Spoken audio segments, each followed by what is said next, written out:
impact of NZDF resources. Question number 7, Grant Robertson. Minister for Tertiary Education, Skills and Employment. How many people will lose access to some or all of their student allowance as a result of the changes he announced last week?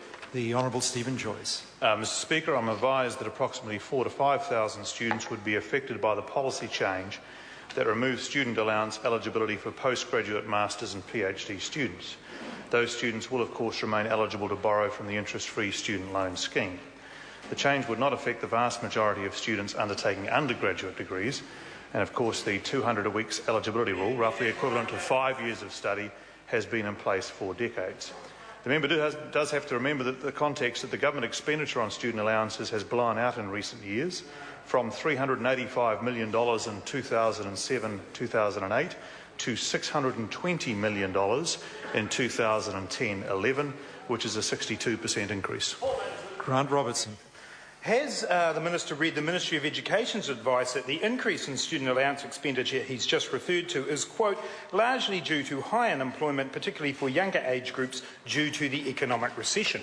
The Honourable Stephen Joyce. Mr Speaker, that explains some of the increase. The other two significant contributors to the increase was the very large increases in the parental income threshold by the previous government back when the time they thought that the golden world economic weather would go on forever, and also the increasing parental income threshold. That's been the very significant change by the previous government.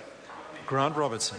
Will a student, such as one who contacted me today, who has already used the 200 weeks of allowances allowed under his new system, and is 1 year into a 2-year Masters in Science program, be able to get allowances for the final year of their study? The Honourable Stephen Joyce. Mr Speaker, the exact details of the transition will be released at the budget, but I can say that once somebody has had the 200 weeks of student allowances at an undergraduate level, then just as there is currently, then they will have to move on to a student loan. Grant Robertson. Mr Speaker, does the Minister understand that the person who I referenced in the last question, who is 1 year into a 2-year Masters of Science program, under the current rules would be able to get allowances next year and will not be under the rules that he has now announced? The Honourable Stephen Joyce. Indeed, if they are a postgraduate, yes, the member is right. The Masters and PhD are no longer eligible. But however, they are eligible under the will be eligible to borrow from the student loan scheme, which, as we know, is interest-free, Mr Speaker. And, of course, somebody who's getting a master's degree or a PhD is actually highly likely to have a very significant income premium over somebody who hasn't completed such a degree. And, of course, given that their student loan repayments are income contingent, they'll only be paying off their loan as their income rises. Grant Robertson. Does the Minister realise that student allowances are only available to people from low and modest income backgrounds? And why does he think that it's right that people from poor backgrounds should have to bear the brunt of his government's inability to grow the economy, while his government has given tax cuts to people who don't need them? The Honourable Stephen Joyce. Mr Speaker, I appreciate that the member has not yet seen a student allowance he doesn't want to increase. But the reality of the situation is that student allowances should be focused on the early years of study and on low-income families. On that, I agree with the member. But once you get to postgraduate level, Mr Speaker, you are going to graduate. You're going to achieve your postgraduate degree and achieve the ability to earn a much higher income than somebody else. I would also... Do you want to listen, Mr Robertson? You might learn something. Order. You also... It is important to point out that university graduates, on average, achieve an income premium about 60%, 50 to 60% more than somebody who doesn't go to university.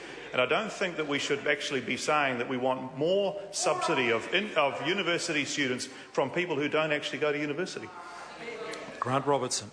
When he made his announcement last week, why were there no papers released to back up the announcement? Why were there no final figures on the costs or savings for the announcement?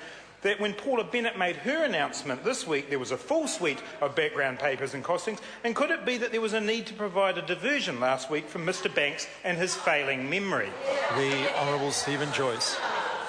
Mr Speaker, I think the member has confirmed that as well as never seeing a student allowance he doesn't want to increase, he also wears a tinfoil hat on regular occasions. Question number 8, Mark Mitchell.